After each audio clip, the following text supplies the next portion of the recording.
दोपहर होने के कारण बाप बेटा प्रसाद और रमेश खेत में काम करके बहुत थक चुके थे।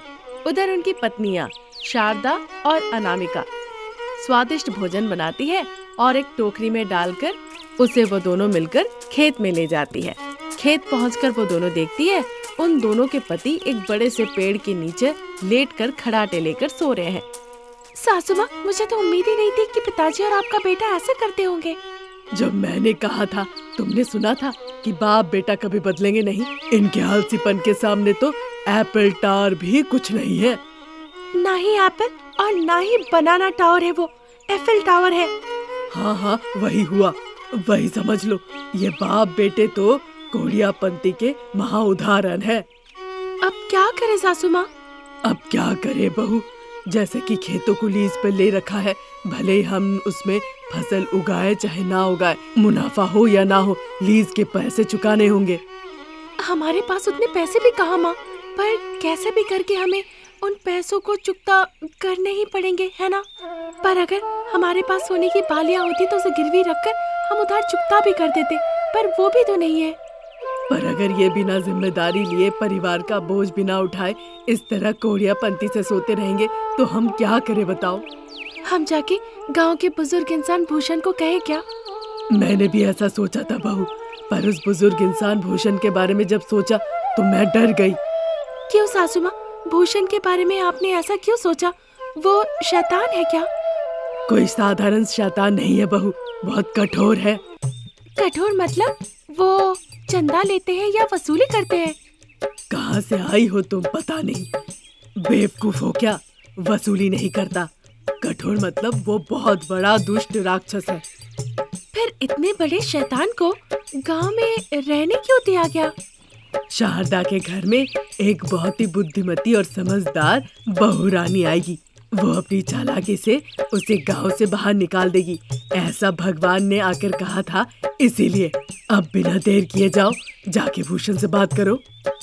हाय भगवान, सासू माँ, लेकिन अब आपके बेटे और पिताजी को मैं जगाती हूँ।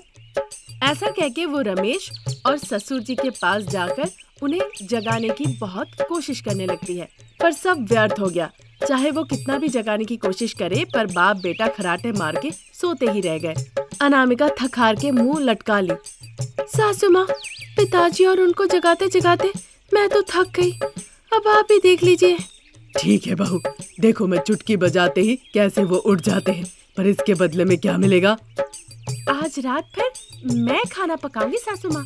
फिर तुम देखते रहो।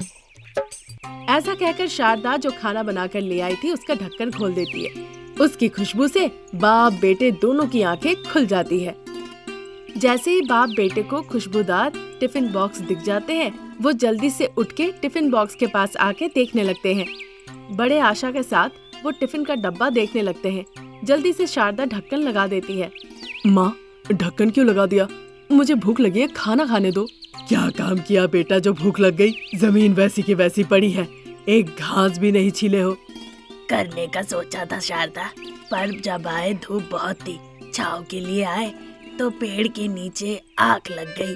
क्यों जी, झूठ क्यों कह रहे हैं? मुझे समझ नहीं आता है कि आप लोग इतने बड़े आलसी क्यों हैं? जब लोगों ने कह दिया तो आप लोगों को बड़ा गुस्सा आया और गुस्से के मारे उस महान भूषण के पास चले गए, बढ़ चढ़ के बोले और जमीन को लीज पे ले लिए। पर क्या फायदा, आप लोग यहाँ पर आके खराटे मार के सो रहे हैं। शारदा की ये बात सुन के प्रसाद को बड़ा गुस्सा आ जाता है और वो कहता है, देखो शारदा, गांव वाले जो कहते थे वो आज तुम लोग भी कह रही हो। हाँ, हम लोग बहुत बड़े आलसी हैं। तो क्या हुआ, तुम सास बहू क्या कर लोगी? मजदूर के काम के लिए जाएंगे और आप लोगों का देखभाल करेंगे। समाज के लिए आप लोगों की सलामती तो चाहिए ना? हाँ, मैं और मेरा बेटा ऐसे ही है। तुम और तुम्हारी बहू को जो करना है कर लो। वो ठीक है पिताजी, जब आपको काम करना ही नहीं था तो आपने भूषण से जमीन क्यों ली? अब इस जमीन के लिए तो हमें भुगतान भी करना होगा ना? करना होगा नहीं, करना ही है। तुम और माँ जाके खेती बाड़ी करो और उन पैसों से उधार चुका दो। गुस्से से ऐसा कहकर खाने का डब्बा छीनकर बाप बेटा पेड़ के नीचे बैठ के खाना खाने लगते हैं। अब चूंकि करने को कुछ नहीं था, शारदा भूषण को अच्छे से जानती थी, इसीलिए कहती है, भूषण को जानने के बाद भी आप लोग बड़ी बड़ी बातें करके उनसे जमीन लीज पर ली। अब हम जब कह रहे हैं आप लोगों को खेती करने के लिए, आपको बड़ा गुस्सा आ रहा है, तो अब हम क्या करें? मुझसे पूछोगी शारदा तो बताऊंगा ना। हाँ तो बताइए क्या करेंगे? अगर तुम लोग अपना सुहाग चाहती हो तो तुम लोग खेती बाड़ी करो, फिर जो उससे पैसे आएंगे उन पैसों को देकर भूषण का हिसाब चुकता कर दो। अब कोई रास्ता भी नहीं था और उन्होंने ऐसा कह दिया, तो शारदा और अनामिका खेती बाड़ी करने के लिए तैयार हो जाती है। सास बहू मिलके हल चलाना शुरू करती है और बाप बेटा खाना खा के पेड़ के नीचे खराटे मार के सो जाते हैं। इसी तरह दिन निकल रहे थे। सास बहू टमाटर की खेती करती है। वो दिन रात कठिन परिश्रम करते हैं और इस बात का ख्याल रखते हैं कि कोई आकर टमाटर चोरी न करे। कुछ ही दिनों के अंदर उनके फसल पक जाते हैं और वो फसल काट लेते हैं। सासू माँ, आखिरकार भूषण की परेशानी से हम बच गए। कहाँ बहू, अभी फसल बेचनी है, उसके बाद पैसे आएंगे। उन पैसों को ले जाके भूषण को देना होगा, अभी बहुत काम है। ठीक है सासू माँ, ट्रैक्टर से बात कीजिए ताकि एक साथ ले जाके हम बाजार में बेच आ सके। शारदा ट्रैक्टर ड्राइवर किशोर को पहले से जानती थी, उससे वो बात करती है। फिर सास बहू एक साथ सारे फसल को ट्रैक्टर से बाजार ले जाती है। फिर वहाँ दलाल से बात करके वो एक दर तय करते हैं। उसी भाव से वो पैसे ले लेती है और उन पैसों को ले जाके भूषण के पास उसका उधार चुकता कर देती है। उसके बाद जो पैसे बचे उन पैसों को लेकर वो घर लौट आती है। उन पैसों के आने से उनकी जिंदगी में सुधार आती है। इस तरह सास बहू अपनी मेहनत से भूषण के चुंगल से बच जाती है और खुशी खुशी जीवन बिताने लगती है। सुहानी शाम, सुहावना मौसम। पार्क में अनामिका अकेले बैठी रो रही थी और बहुत परेशान भी थी। थोड़ी देर बाद उसकी प्रिय सहेली अमृता उसके पास आती है। अनामिका जल्दी से अपने आंसू पोंछ लेती है, फिर भी अमृता देख लेती है। क्या हुआ, तुम रो क्यों रही हो इस तरह? अरे कुछ नहीं, लगता है आंखों में कुछ गिर गया, इसीलिए जलन हो रही थी और आंख से भी आंसू निकल आया। मैं तुम्हारी बातों पे नहीं आने वाली और तुम मुझे इस तरह से पार्क में यहाँ मिलने को कही। सब ठीक है ना? रमेश और तुम्हारे बीच लड़ाई तो नहीं हुई? वो मैं बाद में कहूंगी, पर मेरे पति के बारे में तुम्हारी क्या राय है? सज्जन व्यक्ति, राजकुमार, एकमात्र वंश, यही सब? और भी कहूँ क्या? नहीं, उस सज्जन व्यक्ति से तुम शादी करोगी क्या? अनामिका ने जब ऐसा कहा, अमृता बहुत आश्चर्य हो गई। बताओ ना, तुम उस राजकुमार से शादी करोगी? अनामिका ने जब फिर से पूछा, अमृता सदमे से बाहर निकल आई। तुम पागल हो गई हो अनामिका, मैं तुम्हारे पति से क्यों शादी करूं भला? मैं पागल नहीं हूँ, मैं संतान को जन्म नहीं दे सकती अमृता। आज तुमको क्या हो गया है? सदमे पे सदमे दे रही हो। और किसने कहा कि तुम संतान जन्म नहीं दे सकती? मेरे पेट में दर्द था, इसलिए मैं अस्पताल गई थी। डॉक्टर ने कहा कि मेरे पेट में सिस्ट है, उसका ऑपरेशन करना होगा। आज मेरे पति और सासू माँ इसी बारे में बात कर रहे थे और मैंने सुन लिया। तुम्हारी बातों का अभी भी विश्वास नहीं हो रहा मुझे। ये मेरा सपना था, अगर सच होता तो अच्छा ही होता। कई दफे मैंने सोचा, पर यही सच है, बच्चों के बिना जिंदगी कष्टदायक है। ऐसा कहकर अपने हाथों के नीचे चेहरा छुपाकर अनामिका जोर जोर से रोने लगती है। अमृता भी समझ नहीं पा रही थी कि वो क्या कहकर अनामिका को चुप कराए। थोड़ी देर बाद अनामिका रोना बंद करती है और अपने आंसू खुद ही पोंछती है। उन्हें बच्चे बहुत पसंद है। कई दफे उन्होंने माँ पिताजी से पोते पोती के साथ खेलने की बात भी की थी। मेरे साथ ऐसा होने पे सभी लोग बहुत दुखी हैं। मैं बांझ हूँ, इससे दिक्कत है। तुम्हारे पति, सास, ससुर बच्चे के साथ खेलना चाहते हैं, ये सारी बात मैं समझ गई। पर क्या तुम्हारे रहते तुम्हारे पति के साथ मेरी शादी की अनुमति वो देंगे? वो सब मैं संभाल लूंगी। पहले तुम मेरे पति से दूसरी शादी करने के लिए तैयार हो जाओ। करोगे कि नहीं बताओ? जब तुम खुद कह रही हो अपने पति से शादी कराने की बात, तो मैं तुम्हें क्यों मना करूं भला? तुम कुछ अच्छा ही सोच रही होगी, पर देख लो, अच्छी तरह से सोच समझ लो, ताकि बाद में जाके किसी भी चीज की परेशानी ना हो। मैं सब संभाल लूंगी, अभी चलो मेरे साथ। अनामिका अमृता को अपने साथ अपने घर ले आती है। हॉल में सोफे पे बैठकर बहू अनामिका को संतान नहीं हो सकता है, इस बारे में सोचकर सभी लोग बहुत दुखी थे। रमेश बच्चे की तरह फूट फूट के रो रहा था। ये अनामिका और अमृता देखती है। सासू माँ, पिताजी, अजी सुनते हैं। जैसे ही वो बुलाती है, सभी लोग अचानक से सर उठा के उन्हें ही देखने लगते हैं। मैं आप लोगों से कुछ कहना चाहती हूँ, मेरी बात सुनिए। इसका नाम अमृता है। मेरा संतान नहीं हो पाएगा, मेरा गर्भाशय निकाल दिया गया है और भी बाकी जो जो बातें थी सब मैंने खुल के बता दिया है। ये आपसे दूसरी शादी के लिए तैयार है। अनामिका, तुम कैसी बातें कर रहे हो? तुम्हें कुछ समझ भी है? मैं बांझ हो सकती हूँ जो संतान ना दे पाए, पर मेरे पास अकल है। मुझे पता है आपको माँ पिताजी को बच्चे कितने ज्यादा पसंद है, इसलिए मैंने ये फैसला लिया है।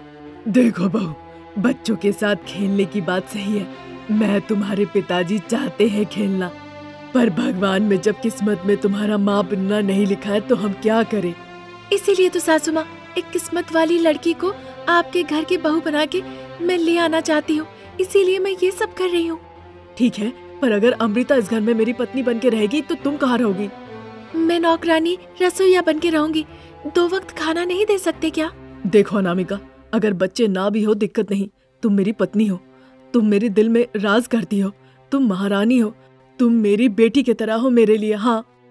रमेश की बातें सुन के अनामिका रोने लगती है। वो जाके अपने पति के सर पे चूम लेती है। शारदा उसके आंसू पोंछती है। हाँ अनामिका, तुम इकलौती इस घर की बहू हो। किसी और को हम बहू रूप में इस घर में स्वीकार नहीं कर सकते। हम कानूनी तौर पे बच्चे गोद लेंगे, उसे पढ़ा लिखा के बड़ा करेंगे। बेटा अनामिका, अपनी दोस्त को घर भेज दो। देखो अनामिका, तुम्हारी किस्मत अच्छी है कि तुम ऐसे परिवार की बहू हो।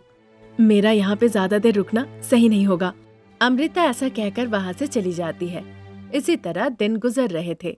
एक दिन अनामिका बाजार सब्जी खरीदने गई।